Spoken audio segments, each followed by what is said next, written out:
বন্ধুরা, আজকে এমন একটা জিনিস খেয়ে দেখাবো, আপনারা ভাববেন এটা অনেক সুন্দর, আর এটা কিন্তু অনেক উপকারী জিনিস।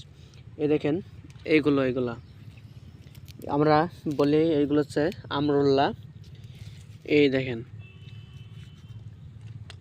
ওয়াও, সেই স্বাদ, তেঁতুলের মতো টক, খাইতে কিন্তু অনেক ভালো লাগে। এটা আপনার রক্ত পরিষ্কার হয়ে যাবে, দেখছেন? ওয়াও, নাইস খেতে। হালকা লবণ থাকলে আরও ভালো লাগতো, লবণ তো নাই। এটা এটা অনেক কিন্তু সুস্বাদু জিনিস, আর মুখে রুচি বাড়বে এটা খালে, বুঝছেন? এগুলো আমরুল্লা, ভালো করে দেখেন, আমরুল্লার পাতা আমরা যা খাই, আর মুখে রুচি বাড়ে, অনেক সুস্বাদু হয়, আর আপনার রক্তগুলো পরিষ্কার হয়ে যাবে।